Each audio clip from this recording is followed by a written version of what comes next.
You are tuned to the Indraprastha channel of Akashvani. The job market is changing by every passing day. Skilling the youth for the fast emerging new jobs is a big task, and that happens to be the topic of today's talk, titled On Skilling the Youth by Mr. Pawan Kumar, an expert in the field of AI. A spectre is haunting our civilization, that is, a spectre of artificial intelligence, what we normally call the AI.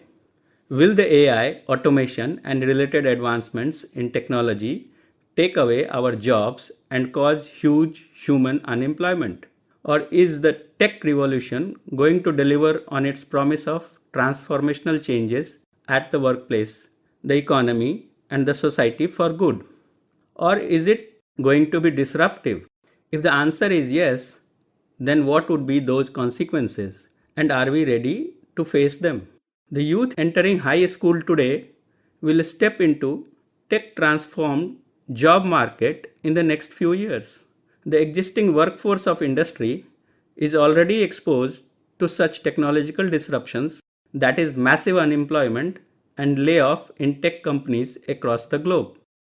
The big question is, are we preparing our youth for the jobs that have not been created? Are we preparing them for the technologies that have not yet been invented? Are we preparing them to solve problems that have not yet been anticipated? It is our shared responsibility to seize opportunities and find solutions. In the past few decades, Indian economy has been growing. It has witnessed a reasonable GDP growth. It has undergone structural changes over these decades, shifting from agricultural-based economy, moving towards industry and services. Services now contribute around 37% of GDP, while industry maintains at about 25% of the GDP. While the economy undergoes such structural transformations, where the contribution to economic output and employment from agriculture declines in favor of rising shares of industry and services, this shift demands a skilled workforce capable of supporting modern, innovative-driven sectors. Technology is revolutionizing sectors like manufacturing, automobile, transportation, communication, construction, healthcare, education, etc. All these sectors are rapidly adopting new technologies to improve productivity and reduce cost of production and service. It is imperative for businesses to adopt new technologies to remain competitive and grow. When the economy grows rapidly and is further fueled by technological advancements across all the sectors, there is bound to be a big skill gap. In the age of AI, when the businesses focus on digital transformation at the workplace, this calls for agile workforce equipped with technical and non-technical skills. It is estimated that at least one-third of the current workforce of the industry will require upskilling or reskilling to cope with the digital transformation of the workplace. These skill sets can be physical and manual skills, basic cognitive skills, higher cognitive skills, social and emotional skills, and technological skills. Upskilling basically refers to the process of enhancing or improving the existing skills to stay updated with the current industrial developments, technologies, or best practices at the workplace. Its primary goal is to increase efficiency in the current role. On the contrary, reskilling involves acquiring new skills or competencies that are different from an employee's current skill set. The primary goal of reskilling is to enable employees to transition into new roles or new industries, often in response to the rapid changes in the technology or job market, or shifts in business needs. Basic questions are: how can we skill the youth? How to include the existing workforce in upskilling and reskilling? Who all would be involved? Who are the stakeholders? What are the policy frameworks? Who would invest in these skilling activities? The basic goal for skilling is to foster lifelong learning with flexible, short-term and role-specific training programs. It would include participation of educational and vocational institutions, industries, the government, the training partners, and the learners themselves. The primary focus should be to ensure that the youth as well as the existing workforce have easy access to the high quality and relevant continuous education and training. The in-work training by the companies tend to suffer from inflexibility and underinvestment. Educational content has to match what society needs. Old content has to be replaced with new and relevant content. Learning focus has to shift from theory only to practice and experiential learning, which includes lab works, projects, field works, internship, etc. Vocational training faces challenges due to lack of expertise, knowledge, and experience of the educator itself. The educators lack practical experience and insights. Training the trainer is one of the most urgent requirement of any skill development initiative. This can be supplemented with online content and platforms, webinars, podcasts, and industrial visits. Education and vocational programs must provide flexible pathways to enable the youth to directly join application-oriented courses. Educational and vocational pathways need to be flexible to support mid-career transitions. This would encourage reskilling and upskilling. There is an urgent need to change the mindset of employees as well as employers as far as skilling goes. Basically, the corporate should encourage employees to acquire required skills through micro-credential programs. The government can provide incentives to employers for further investment in human capital. The government can initiate policies, tax cuts that can encourage corporates to invest in reskilling and upskilling rather than laying off the old employees. The government can allow investment in upskilling, reskilling as a part of corporate social responsibility. It can even mandate that a part of profit must be invested for corporate training programs. Now, what government can do to identify the focus areas? In a rapidly changing technology-driven industry, uncertainty is a norm. Therefore, industry and the government must publish periodic reports about skill requirement of the future, skills that will be in demand and skills that are becoming obsolete. We have discussed the generic approach for skilling the youth as well as existing workforce. Let us finally focus on the few hotspots of Indian economy. I call them hotspots as they are more prone to technological disruptions and are aligned to Indian culture and civilization, and India has a specific advantage over other countries. Let me enumerate some of the key areas where skilling is urgently required. Education. As a civilization, we have a strong oral tradition of people acquiring knowledge and learning and teaching. Apart from body of knowledge that they possess, for the core subject, these same educators can be trained with interpersonal skills to become global teachers, teachers for the world, in a truly hyper-connected world.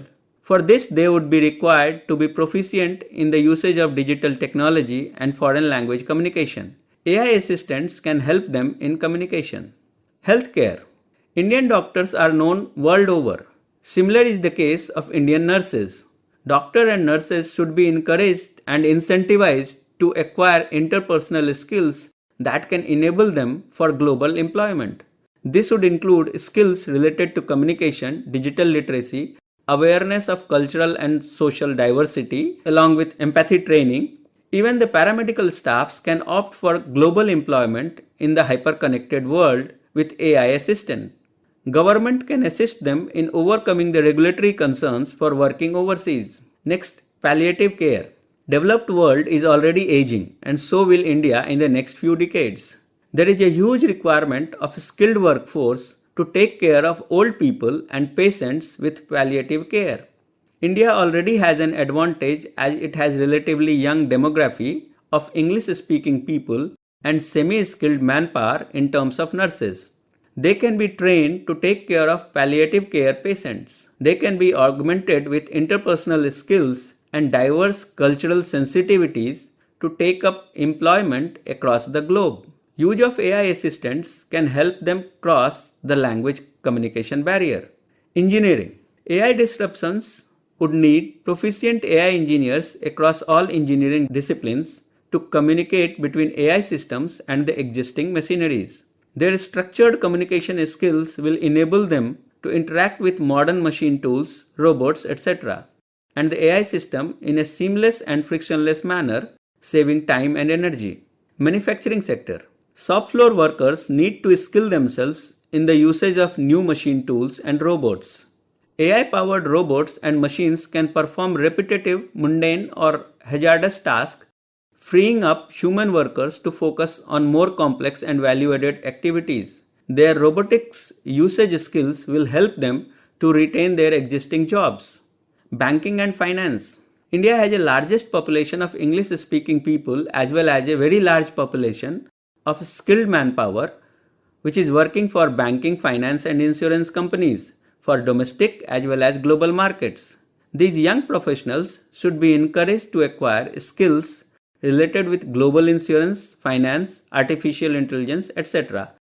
through micro-credential programs promoted by their employers to reskill and upskill them for global markets and AI augmented workplace.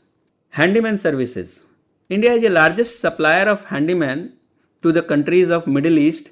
These same people can be reskilled and upskilled to use advanced machine tools and technologies to offer higher value handyman services in a tech transformed world. Language teaching. One area that generative AI technologies can revolutionize is language learning and teaching. Language teachers can pick up skills to scale their language training programs and make them more innovative by using generative AI technology. Agricultural sector. The food we eat, the clothes we wear, and the fuel that powers our lives is produced more or less with agriculture. The future of agriculture is reliant on the next generation of innovators, communicators, producers, educators, and leaders. We need to train these stakeholders who are interested in exploring the intersection of where food meets science. Skills related with green knowledge, extreme climate changes, animal and plant health, sustainability issues, etc. will empower them for domestic as well as global employment market.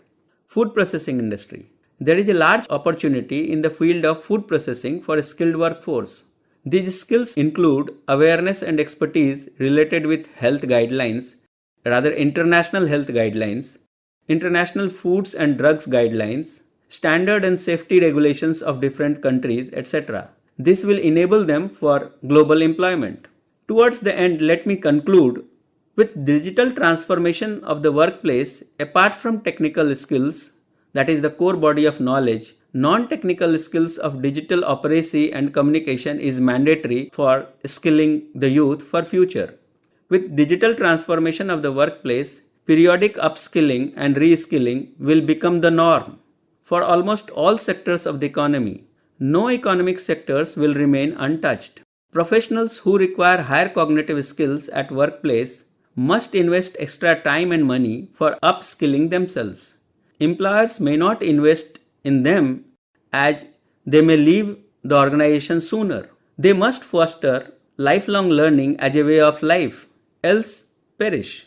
When the economy grows rapidly with strong structural transformation, there is bound to be shortage of skills all across the economy, with massive job disruptions. To address this disruption, we need a widespread, responsive, and agile system to develop skills to keep pace with the economic and social growth of our people.